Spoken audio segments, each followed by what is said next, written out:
Hi everyone, I'm Courtney King. Well, the Colts continue to clean house by firing head coach Jim Caldwell today. Now the Cougars say they played one of their most comical first quarters that they've ever seen. Things are looking pretty good for the number 20 ranked Indiana Hoosiers, who have won 3 Big Ten matchups in a row. With the 2 suspensions and injury of captain Colin Schock, the K's were left short-handed. Well, the Fighting Irish faced a challenge today as they hosted number 15 Marquette in a Big East matchup. The 7'1" center is averaging 9 points a game and 6 rebounds. Well, the Comets sit in first place in the Turner Conference with 56 points, 2 points ahead of the Evansville Icemen.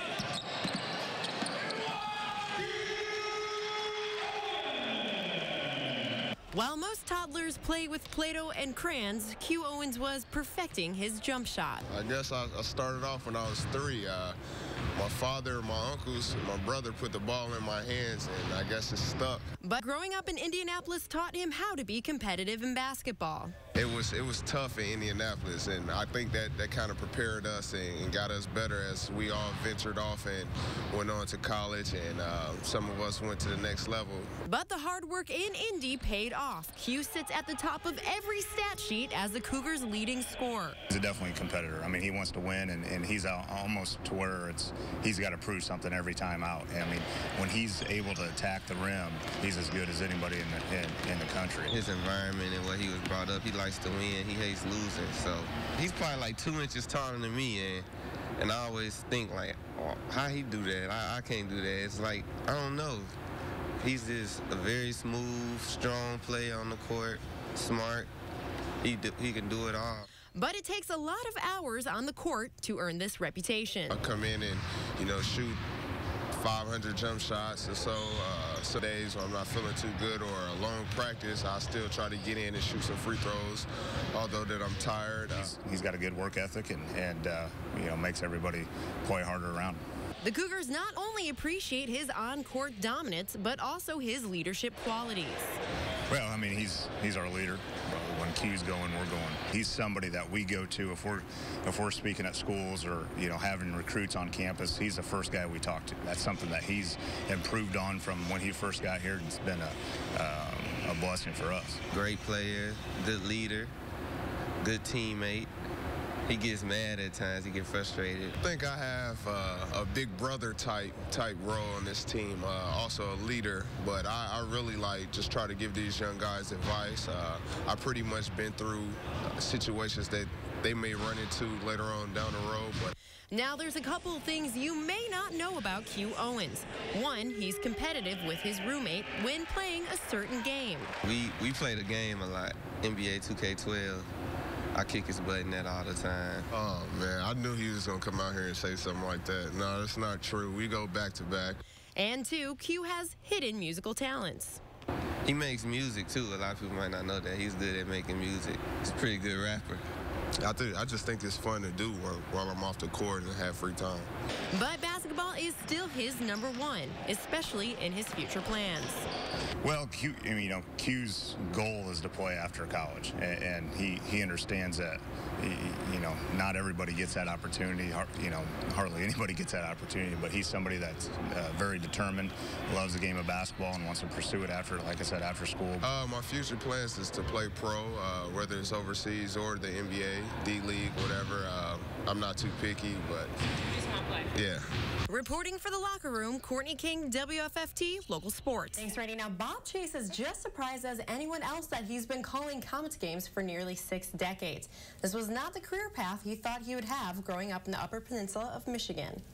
They asked me at the local radio station, would you like to do some hockey broadcasts in the winter as long as you're around? So I said, we'll try. Never dreaming this was ever going to be a career. So I did a couple of years at home, finishing school, came down to Fort Wayne and to Wowo, not as a hockey announcer, but as a staff announcer. This was a temporary thing until I got my real job, which was going to be economic education, working with a huge steel company in the Upper Peninsula of Michigan. But his broadcasting career continued to develop, and he was hooked on hockey. Over the years, he's seen the game change. Well, when you look at hockey, it has done a variety of evolutions. It's gone from an old, zone to zone to zone game to a half rink game, then a three-quarter rink game when the red line went out again. But the game has changed physically an awful lot. At this time, I think probably the average for pro hockey players is somewhere around 6'1", 6'2", 205, 210 pounds. Years ago, if you were 5'8", 5'9", 5'10", you were not only a survivor, but a diminutive little star who could just scoot all over the place. Now the big guys just overwhelm the game. But Chase has been with one franchise for 59 years, witnessing the different eras of Comet hockey. When you're living it at the moment, you don't always think of what you saw yesterday or what you're looking for tomorrow. But all of a sudden, when you stand up and you look back and you see that long trail way back there, it was one of the most amazing things I could ever hope for. He still has the excitement in his voice when he calls the game. That relationship between Bob and Wowo over the years and the Comets has been, it will never be repeated again. The last couple seasons were a little less fun for Chase, who is used to a winning team. But this season brought back the excitement. Here comes the 2011-12 team, and I mean, what a revelation. They are, I think, as a group, as nice a group as I can remember. There are others that were great, and this ranks among them. And the attitude of everybody on the team was so incredibly good, and they play one for all and all for one. It revitalized me, and I'm having more fun than I've had in years doing the play-by-play, and I hope I sound like it.